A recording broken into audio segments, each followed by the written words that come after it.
Tout est politique, bonjour et bienvenue sur i24 News. Au menu, cette semaine, il y a un nouvel axe Moscou-Téhéran face aux Occidentaux. Les deux pays soufflent le chaud et le froid. En pleine négociation sur le nucléaire iranien, Poutine annonce qu'il autorise la livraison de missiles à son allié. Christian Mallard, bonjour. Bonjour. C'est grave ? Non, je crois que Poutine veut montrer qu'il veut faire partie de la grande cour internationale.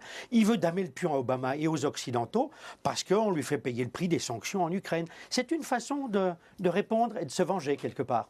En France, c'était l'événement politico-médiatique de la semaine, opération de com ou volonté de renouer le dialogue avec les plus jeunes Français après 3 ans de mandat. On parle bien sûr de François Hollande. Michael Darmon, bonjour. Bonjour, il était effectivement sur Canal+, l'émission Le Supplément, à la recherche de suppléments d'électeurs. Allez, tout est politique. Le chef de l'État fait de la pédagogie. C'était donc l'événement politico-médiatique de la semaine. On a un président de la République, un dimanche, à l'heure du déjeuner, qui est obligé d'expliquer à un groupe de jeunes la différence entre Dieudonné et le journal Charlie Hebdo. Écoutez François Hollande. On n'a pas le droit d'appeler à la haine. La haine d'une religion, la haine d'une catégorie. Et que Dieudonné, dans certaines circonstances, sur certains propos, a été condamné. Ce n'est pas l'État qui décide, c'est la justice. Est-ce que ça a été la liberté d'expression poussée jusqu'au bout, ou est-ce que ça a été l'apologie de la haine? Et là, c'est condamné. Michael, le chef de l'État est-il dans son rôle ? Bien, en tout cas, il considère que c'est son rôle aujourd'hui d'aller justement de casser les codes de l'expression présidentielle, d'aller sur ce qu'on appelle maintenant chez les spécialistes de la communication de niche, c'est-à-dire sur des médias qui ne font pas des millions de personnes à chaque fois. Ça n'est pas un 20h. C'était un dimanche midi sur une émission qui est plutôt connue comme étant une émission d'image, qui aborde toutes les questions de société de façon aussi parfois avec des notions un peu de divertissement, consacrées plutôt vers les jeunes urbains branchés, qu'on peut appeler les bobos, sur Canal+. Et il considère que justement, c'est là qu'il peut aussi, par l'effet médiatique nouveau, de la répétition, vous avez appris quelque chose? Moi, j'ai rien appris. Franchement, c'est de la redite. C'est le deuxième entraînement après TF1 où il parlait avec des hommes d'affaires, des femmes d'affaires. Il nous refait son show habituel. On n'apprend rien. On apprend peut-être justement cette volonté présidentielle, justement d'être dans des cadres plus originaux. On peut aussi considérer que la politique, c'est aussi maintenant de la communication. Ouais, enfin. Il était dans un cadre inédit, un cours d'instruction civique du président de la République entouré de lycéens, et qui leur explique justement, où on a le sentiment très clairement qu'ils ne sont pas très convaincus par les idées qu'il faut être contre Dieudonné ou pro-Charlie. De ce point de vue-là, c'était assez intéressant de voir comment il s'est confronté à cela. C'est un pari audacieux, réussi en termes déjà d'audience. C'est de la jeunesse, l'électorat jeune. À ce stade du quinquennat, il veut bien sûr reconstituer le stock d'images positives. Ça répond à 2 critères réellement politique, au-delà de tous les argumentaires officiels que donne l'Élysée. Il est candidat. Donc bien évidemment, non mais on ne le sait pas depuis longtemps parce qu'il ne l'a jamais dit. Simplement on le voit. Il ne le dit pas non plus dans l'émission. Il ne le dit pas, mais d'ailleurs on ne lui pose même pas non plus la question. Mais il est candidat, ce qui veut dire que comme il sait, ou il espère, qu'il sera face à Nicolas Sarkozy, il veut montrer que justement il est moins clivant que Nicolas Sarkozy, parce que qu'est-ce qu'il me dit qu'il sera face à Sarkozy? Moi, rien ne me le dit. Moi, je suis pas sûr que Sarkozy sera là. Mais simplement, lui, j'essaye juste d'essayer de comprendre ce qu'il y a dans son esprit pour pouvoir décrypter. Après, moi, je ne sais pas exactement ce qui se passera. Personne ne savait comment allait se régler la primaire socialiste de la dernière élection dans une chambre d'hôtel à New York. Donc, on aura encore de la surprise. Mais là, il pense qu'il sera face à Sarkozy, donc il doit reconstituer son stock d'images parce qu'il voudra retravailler, redéclencher l'anti-sarkozysme pour pouvoir, lui, être décalé. Les jeunes urbains, les bobos, c'est la base hein, on va dire, d'un électorat qui, même si aujourd'hui se dit déçu de François Hollande, n'ira pas voter à droite. Les bobos, ils étudient, ils n'ont pas de perspective d'avenir. Est-ce qu'on a appris beaucoup de choses sur le taux de chômage et tout? C'était pas le lieu. Non, mais il a fait quelques annonces. C'est ce qu'annoncent les Français. Il a fait quelques annonces. Évidemment, on apprend 2 choses. C'est la raison pour laquelle on verra. Audience ne pas dire adhésion. Hein. Attention. Hein. Audience, c'est effet de curiosité. Il y a une bonne audience, il y a une curiosité. 1,8 million de téléspectateurs. L'émission a doublé son score, donc c'est historique pour cette émission et pour les émissions politiques sur le groupe Canal. Mais attention, l'adhésion n'est pas forcément acquise. Ça, c'est autre chose. Vous savez, les Français sont libres, ils regardent la télévision, mais ensuite, ils sont libres. Donc, il y a cette distanciation. Mais surtout, on voit bien qu'effectivement, il est dans cette logique qui consiste à dire je dois maintenant reconstituer un lien avec la base historique de mon électorat parce que il lui faut 3 ans de là à parler, à prendre 7-8 minutes, voire 10 minutes pour parler de la différence entre Charlie, qu'il ne faut pas se moquer de la Shoah, et que les jeunes... Pourquoi on ne parle que de ça finalement? Alors lui, il ne parle que de ça d'abord pour 2 raisons. Pour 2 raisons. Tout simplement d'abord, il a tenté de parler laïcité, mais je crois que d'après les informations qui me reviennent, il y a 2 raisons à cela. Premièrement, il est absolument, lui, effrayé, et ses équipes aussi, et les services de renseignement également, de la perspective permanente d'attentats nouveaux en France, et qui ressemblerait et qui aurait l'ampleur donc de ceux que l'on a vécu au début de l'année en 2015. Les événements récents et les arrestations récentes prouvent encore que, bien évidemment, il a raison de ce point de vue-là, d'avoir cette crainte-là, et donc d'être sans arrêt vigilant là-dessus. Deuxièmement, on a vu également dans cette émission, et c'est ce qui va rester également, ce qu'il a dit vis-à-vis du Front National. La façon dont il a comparé Marine Le Pen à un tract du PC des 70. Très apprécié par le PC. Évidemment, mais ça, on pourra revenir un jour sur la façon dont on s'est exprimé là-dessus. Mais pourquoi s'engage-t-il? Parce que la question, c'est comment et pourquoi un président de la République supposé être au-dessus de la vie partisane, comme il avait d'ailleurs promis dans ses accords. Mais pourquoi il le fait? Mais pourquoi il le fait par rapport au Front National? Il nomme pas l'UMP ou le PS ou l'UDI, il nomme toujours le Front National. Depuis le début de son quinquennat, on avait eu l'occasion d'en parler avec lui, il a toujours dit « je m'engagerai » contre l'extrême droite et contre le Front National, quelles que soient donc les circonstances, donc parce que l'alternance droite-gauche n'est plus automatique, n'est plus obligatoire, et il peut y avoir aussi l'intrusion des populistes au milieu. Son but ultime, c'est quand même de refaire de l'anti-sarkozysme, on disait tout à l'heure, et peut-être se redire un référendum sur Sarkozy. Beaucoup plus simple que ça, son but ultime, c'est d'être réélu. Oui. Allez, on en reparlera largement dans d'autres émissions. Tout est politique. Poutine et l'Iran, choc frontal avec l'Occident. Il y a un nouvel axe Moscou-Téhéran face aux Occidentaux. Poutine autorise la livraison de missiles anti-aériens à l'Iran. On écoute d'abord Vladimir Poutine.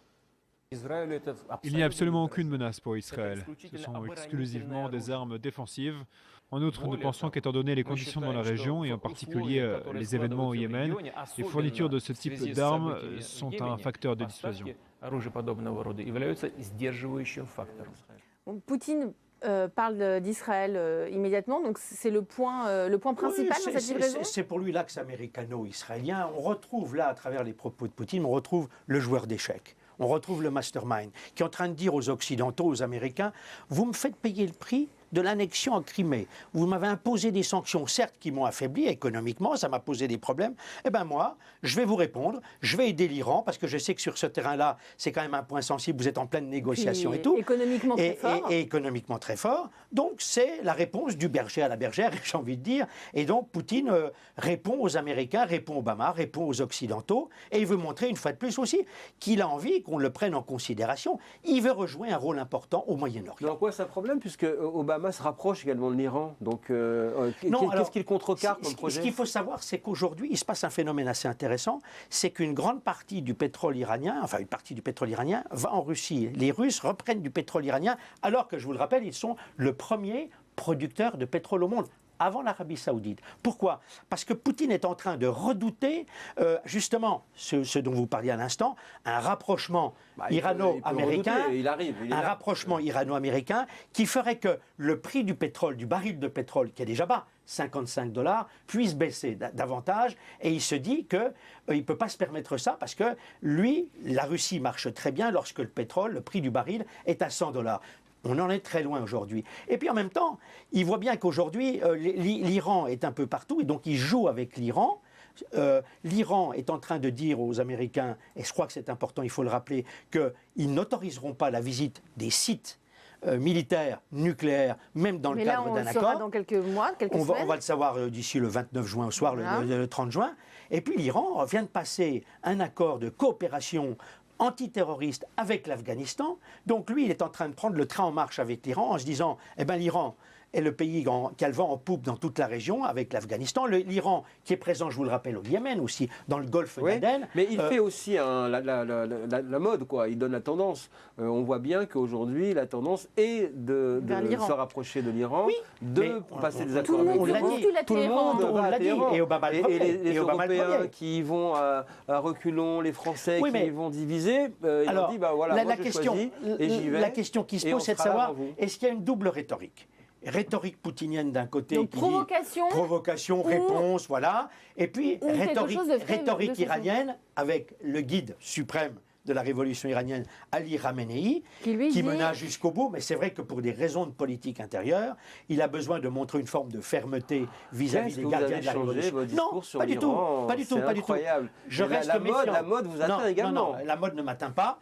Je dis l'Iran est un régime dont je me méfierai jusqu'au bout. Mais Poutine, le fait que Poutine leur fasse du pied, non, parce que Poutine est un grand joueur. Poutine est un grand joueur d'échecs, on l'oublie. En fait, c'est Poutine qui est en train de vous convaincre.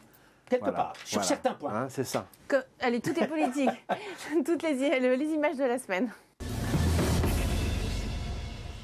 Mickaël, votre image de la semaine, c'est Latifa Ibn Ziaten. C'est la mère d'Imad qui avait été assassinée par Mohamed Merah en 2012. Et cette femme a créé une association pour la jeunesse et la paix. Oui, vous nous en parlez. Cette dame, je voudrais lui rendre hommage.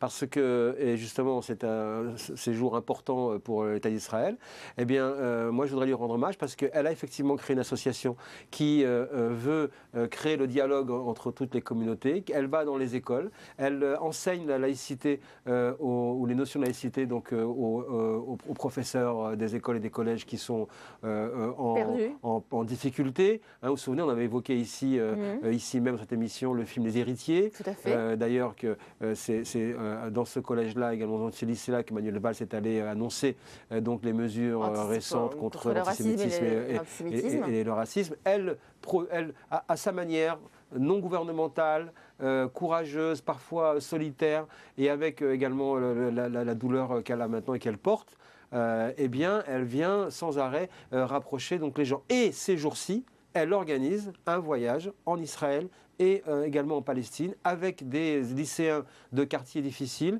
qu'ils ont préparés depuis des mois en allant à l'Institut du monde arabe, en allant parler avec des personnalités donc également du côté juif et israélien pour préparer ce voyage et ensuite qu'elle puisse leur montrer la réalité des choses. Voilà quelqu'un qui, on a souvent remarqué en Israël la capacité qu'avaient certains à dépasser, notamment des victimes d'attentats, le malheur qui les frappait pour dire il faut continuer à rapprocher les gens, eh bien, je crois qu'il faut souligner le travail de cette dame. Je l'ai rencontrée à un dîner, on a pu échanger, discuter, c'est une femme remarquable, à un dîner avec des femmes tunisiennes, et vous avez raison de lui rendre hommage, c'est une femme exceptionnelle. Christian, votre image de la semaine, ce sont les migrants. Plus de 800 morts, on parle de ces naufrages en Méditerranée. L'Union européenne promet d'agir, il va y avoir notamment une réunion extraordinaire. Christian, que peut faire l'Europe? Écoutez, il faut vraiment se poser la question. 274 000 réfugiés en 2014, 184% de plus qu'en 2003, 3500 morts, déjà 1750 pour les 4 premiers mois de l'année. On a envie de pousser un coup de gueule, c'est l'impuissance de l'Europe. Que fait cette Europe à 28? Il y en a vraiment ras ras-le-bol. Jusqu'à présent, le poids était supporté par les Italiens avec leur opération Mare Nostrum. Matteo Renzi et l'Italie ont supporté le poids. Maintenant, on dit sommet extraordinaire, il faut peut-être se réveiller. Il faut attendre qu'il y ait des centaines, des milliers de morts pour en arriver à essayer de trouver une solution pour ce problème des réfugiés. Alors je dis ras-le-bol. Et c'est là qu'on voit aussi le clivage. Il y a une Europe du Sud qui est inquiète, bien entendu, et l'Italie en premier lieu. Il n'y a pas une Europe unie. Oui, mais il n'y a pas d'Europe unie. Les autres ne s'en préoccupent pas. Les pays d'Europe du Nord sont loin, c'est loin de leurs préoccupations. Donc l'égoïsme humain, il y en a ras-le-bol sur ce genre de choses. Alors, et puis il y a le problème, naturellement, de la situation qui se passe dans la région, avec la Libye, où c'est le chaos permanent. Et aujourd'hui, on le voit bien, on paye le prix de la situation qui règne en Libye. Et je vais même mettre ça sur le terrain politique. On paye le prix de nos erreurs stratégiques commises dans le passé, quand on a liquidé Kadhafi, qui était certes un dictateur, un tyran sanguinaire et tout ce qu'on veut, mais j'ai envie de dire aujourd'hui, merci Monsieur Sarkozy, merci Monsieur Cameron, merci Bernard-Henri Lévy pour le, entre guillemets, bordel que vous avez semé dans ce pays et dont on paye le prix aujourd'hui. Et regardez à quoi on en arrive. Tous ces gens qui sortent de Libye, mais qui viennent d'ailleurs aussi, de l'Érythrée, de la Corne de l'Afrique, de quel pays aussi? La Somalie, avec les Chebabs qui menacent toute la population. Donc, on est en train de prendre ça en pleine figure. On a bien compris. C'est votre image de la semaine et c'est votre coup de gueule. Mickaël, vous vouliez intervenir là-dessus sur les migrants en Méditerranée. Ce qui est frappant et scandaleux, c'est qu'au fond, les problèmes de bateaux et de migrants qui recherchent des rivages qui leur sont refusés, c'est pas nouveau. Non. Et autour de la table du Conseil européen, il faut savoir que simplement 5 pays sur les 28 pratiquent le droit d'asile. Merci, messieurs. Merci. La semaine prochaine, c'est Marie Cartier qui sera à ma place et Yves Tréhard qui sera à la place de votre place, Mickaël. Mais Christian, vous serez toujours au rendez-vous. Dans un instant, le géopolitologue Frédéric Ancel sera notre invité. À tout à l'heure, restez avec nous.